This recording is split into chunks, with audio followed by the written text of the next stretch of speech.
The Breeders' Cup returns, a new salt barn, and Scarefest. All this and more on this week's edition of Lexington Now.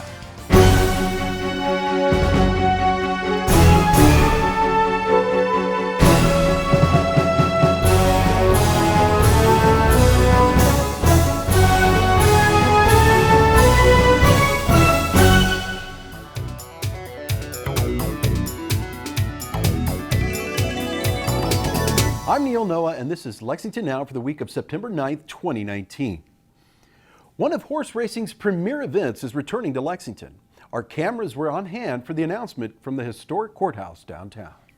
It seems like it wasn't that long ago, but about 6 years ago, I remember Bill Thomason starting a press conference and talking about Breeders' Cup and the phrase, "welcome home." And you fast forward 5 years later, or 6 years later, our theme is welcome back in 2020. I was fortunate enough to lead a group of volunteers in 2015 to pull off what a lot of naysayers said that it wasn't possible. They said that Lexington could not accommodate a truly world-class event. And all of us, including a lot of people in this room, should take great pride in the fact that we created one of the best Breeders' Cups ever, which I'm sure Craig will validate that, because you're coming back. The city embraced it. Keeneland executed its role like only Keeneland can do, and I think the naysayers became converts. So now it's time to welcome back the Breeders' Cup in a way only Lexington can do. We've made a presentation to our board of directors that said that in order to make about $1 million for the Breeders' Cup itself at the end of the day, we had to sell about $17 million worth of tickets. We had to put up $5 million worth of temporary facilities, and we had to show people who were going to come visit Lexington that we had enough hotel rooms, restaurants, and other amenities for things to come off well. Now, having said that, the year before, when we were at Santa Anita, we had sold about $8.5 million worth of tickets. So it was either a brave or foolish thing to do to make projections to your board of directors that you could double your ticket revenues in a city about, what, maybe 1/10 or 1/5 the size of the city of Los Angeles. So it really was looking back on it, I kind of wonder if we had completely lost our minds. But the fact of the matter is, the Breeders' Cup in 2015 set a new standard for the event altogether. And when I say it set new standards, we in fact did hit that $17 million in ticket sales number. We actually exceeded it. We had at least $5 million worth of temporary facilities that, thanks to Keeneland's enthusiastic embrace of the effort, had been tested out in the prior meets of, I think, the fall before, as well as the spring meet of 2015. So we had a pretty good idea of what worked and what didn't work. Certainly the Breeders' Cup's nominators, stallion farms, breeding farms here within the Lexington area, were enthusiastic and jumped in to help out in any way they could to make the event something special. What Craig just described was when we used the theme back in 2015, it was welcome home. That's where it starts, right? When family comes home, you don't let each other fail. At Keeneland, that's what we start with among our team. We will refuse to let each other fail. This team had confidence not only in getting the Breeders' Cup to come to Keeneland, and we had a lot of people who stepped out at that time. You know, Craig did it. The Breeders' Cup staff did it. The Breeders' Cup board did it to entrust this community. And Kip made one comment. He's been humble to say it. Craig can't say it because his board, and he's got to go somewhere else after he comes here with another Breeders' Cup. It's the best Breeders' Cup ever. I've heard it. I've heard it all over the world. It's what every Breeders' Cup's measured by. It's what every community's measured by, the excitement of our fans, the excitement of the whole community, and how everybody's so engaged together to make it happen. And I've had people talking to me ever since it was here, when are you coming back? When are you coming back? Welcome back, Breeders' Cup. Welcome back, Breeders' Cup Festival. Our city couldn't be more excited and we are so looking forward to having you back here in the horse capital of the world. The Breeders' Cup is always an opportunity for us to demonstrate just how we earned our title, Horse Capital of the World. We earned it by being home to the best citizens, the best track, and the best horses. With Keeneland and the Breeders' Cup as our partners, we'll have another winner with the Breeders' Cup Festival in 2020. Kip, we all look forward to learning about the plans for the festival, and we also look forward to having lots of volunteers and making the 2020 Breeders' Cup even more of an all-around success than 2015, if that's possible. We're going to see that it happens. So Lexington, the international spotlight is coming our way. We're so excited about it, and we're going to get ready to shine. Lexington has added a new tool to combat snow and ice on our roads this coming winter. Here are the details. With the passing of Labor Day and the first football games in the record books, we all naturally start thinking about the changing seasons. We all know what's coming: winter. Today, we're taking a huge step forward in keeping our roads clear in winter weather. A new salt barn for South Lexington. Our citizens depend on us to make the roads safer when the weather is bad. This salt barn will help us do a better job and will greatly improve our efficiency.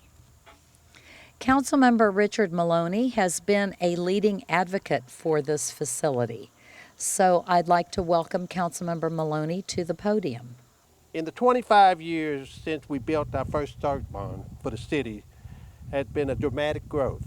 It is clear we need an additional salt barn to cut down on the drive time needed for the salt truck to get reloaded. The people who are out in the trucks believe the importance of the project. When the snow is on the street, they want to do as much as they can and as fast as they can. They don't waste time and valuable time resources driving back and forth to the salt barn on the other side of town. Our streets and road crews take their job very seriously, and they do a great job.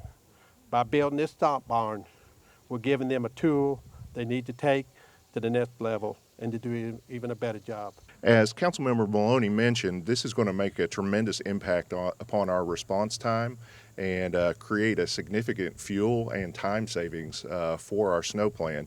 Not only is this going to impact Lexington, but as the largest city in the region, this is going to have region-wide effect. Also, the positive environmental implication of having over twice the amount of salt that we currently have under roof is really going to have an impact. And we're just really excited about the opportunities that this will present, and the fact that this is going to be online this year. When Acting Commissioner Martin bird dogged this through, that was one of the conditions, and it's going to be a real asset for this upcoming season. The footprint of the barn will be 80 feet by 152 feet with a capacity of 7,000 tons. That is about twice the size of the barn we have right now over on Old Frankfort Pike. There will be 15 block heaters along walls to help keep the engines ready to go, so the salt trucks will be ready to hit the road as soon as we know we need them. We will be able to start loading salt, if all goes well, November 1st. And we will have brine storage out here in a portable format this year while we continue, since it is actively going up right now, we'll continue to pursue the brine piece of that so that we can have the salt pre-wetted as we need it starting later this year, and then be able to have a plan for moving forward into the future with that. 1, 2, 3.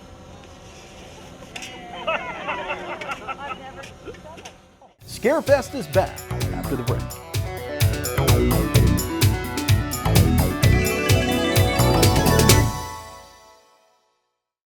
Looking for a volunteer opportunity that will benefit the community for years to come? Look no further. The Shillito Community Build is seeking those ages 10 and up to help complete work on the new Shillito playground. It will replace the previous playground built by volunteers 26 years ago.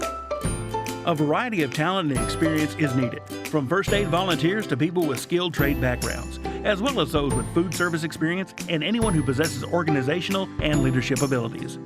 A great family-friendly and fun outing for those who want to leave a positive mark on Lexington while making new friends and being part of a great community activity. The build will take place September 18th through September 22nd. Please register by visiting lexingtonky.gov/parks. And we'll see you at Shillito Park.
Welcome back to Lexington Now.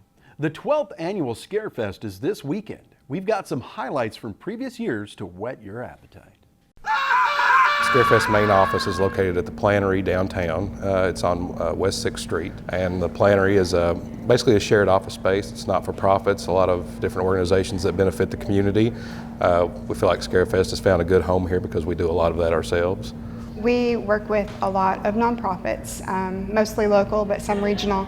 We have about 10 to 12 spots set aside specifically for donated space for nonprofit use. We definitely want to support the nonprofits in our community and let them be part of this event as much as they would like to be.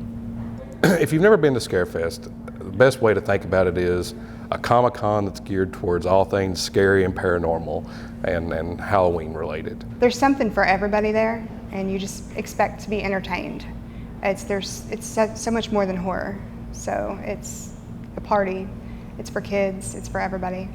So you have this big, huge space of people that are like-minded, that have the same interests, that come together and create kind of a little community in and of itself that's all geared towards the magic of scary movies growing up, all those things that are pretty awesome.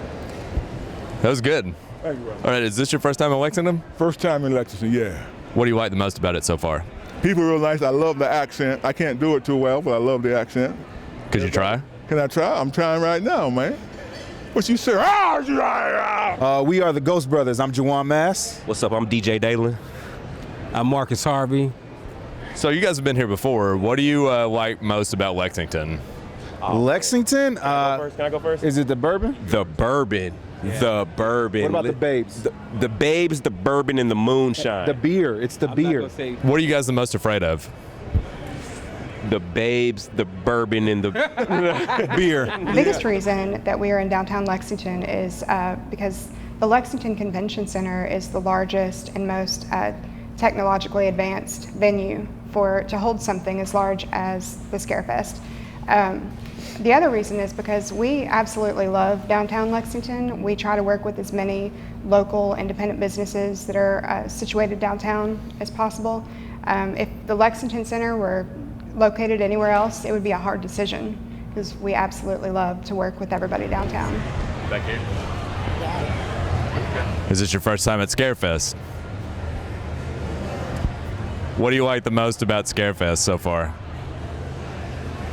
Being a volunteer for a few years, like you see and attending the event, like you see how large it is, but you really don't appreciate the amount of work that goes into putting something like that together. It's huge. It's a one-time a year event, but you work year round at making sure that folks are going to have the best time possible that they can. In most shows, you'll find 1 or 2 people doing the work of 6 or 8 people. And we all love it. Everybody that is in a position of operations or ownership like me, we live, sleep, eat, breathe the show 24/7. And that's a team of probably at least 10 people that work all year. Yeah, we have maybe more. Over 200 volunteers, but there's a team that we call the board, about 10 of us, 8 to 10 of us that literally work nonstop all year. You know, you work year long, and your primary focus, first and foremost, is to make sure that everyone that comes is having an awesome time. It's something they remember, it's something they can go back and talk to their friends about, and it's just fun. Who are you wearing tonight? And last question, do you think Elvis is still alive? I just think that you know, it's a lot of fun condensed into 4 days of just awesomeness. You can find anything, really. Expect anything. Lex ID Me has been a great success in helping apprehend crime suspects in Lexington. With the continuing expansion of the program, here's a look at what it's all about. So Lex ID Me, that's what we're calling it. It was actually brought up by our detectives and also some supervisors who have these cases that doesn't meet the Crime Stoppers level of felony charges, but they fell a little bit below that to where we had video surveillance of people and we just did not know who they were. So it was so frustrating knowing that we have this video surveillance and we have a crime that committed, but we just didn't have a name. So our detectives, a lot of times what will happen with these cases is just that they will still continue to investigate them, but they will be put away in the file until this person either committed another crime and we can kind of look at their surveillance and match them up and hold them accountable for those other cases, but it depended on that person committed another crime. So these were cases that we really just had, we needed some help. So we create this tool, Lex ID Me, and we wanted the public to get involved. You know, our whole goal here at this police department, we're dedicated to community policing. So this was a way for us to bring the community in with our social media networks and our city government website, with Facebook, Twitter, Instagram, Nextdoor. This is a way that we can bring in our community to help us solve some of these unsolved crimes. All you have to do, it's a simple process. It's it's kind of basic. You know, it's one of those things that when something's created, it's like, why haven't we been doing this a long time ago? But you know, and what some people fail to realize is that there's no such thing as a petty crime. When somebody calls the police, that's huge for that individual, and we understand that. So we want to make sure that these crimes that are happening are taken care of. People should, you know, have justice for crimes that are committed against them. Yeah, it's simple. I mean, it's one of these things that you can be sitting down with dinner. It can be a dinner conversation. You can sit down at dinner, at a doctor's office, dentist's office, at the park. You know, it's one of those things that you can sit down, go to lexidme.com. The web page will come up. You click on that page, and you scroll down, and then you'll start seeing pictures of individuals that allegedly committed crimes. All you do is click on that picture, and with that picture, there's a case number. There's information about the crime that was committed. And just below that, if you scroll down a little bit more, there's information that you fill out. There's blocks that you fill out. Suspect's name, last name, vehicle description, also any type of extra notes that you can provide, like a place of work, a story that, you know, I know this person from, you know, we shop, or we shop at the same place, we go to the same stores, I've seen this person there. Those are little details that we can follow up on. So it's just pretty much anything that we can follow up on. Right below that, there's information on how you can either optionally fill your name in if you want to. If not, you can leave that blank and submit to us so it comes in as an anonymous tip.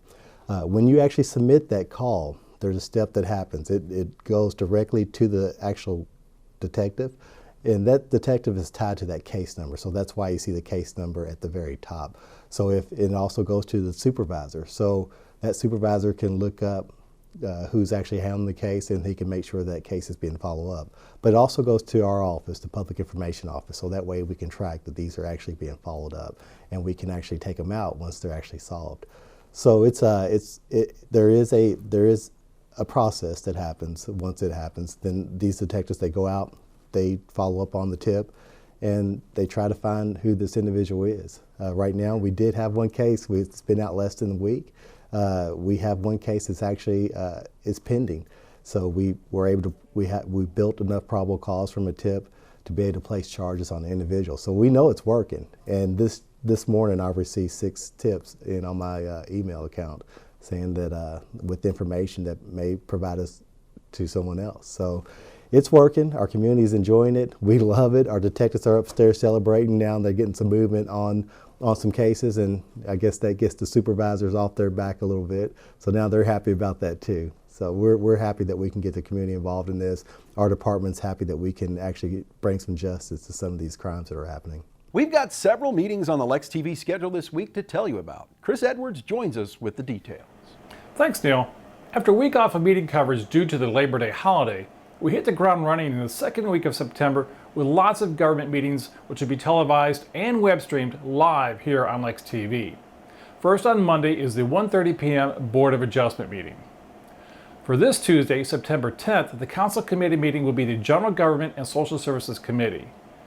At 3 p.m. on Tuesday is the Council's work session. During the work session, there will be a presentation from our Revenue Director, Rusty Cook, on short-term rental of residential dwellings. The definition of a short-term residential dwelling is a dwelling occupied for less than 30 days. On Wednesday morning at 10 a.m. will be the Police and Fire Pension Board meeting. Now take note of the special start time for this meeting due to the September 11th First Responders Memorial taking place earlier that morning. Also on September 11th will be the 5 p.m. Board of Architectural Review meeting. At Thursday's 1:30 p.m. Planning Commission meeting, the topics will be subdivision items.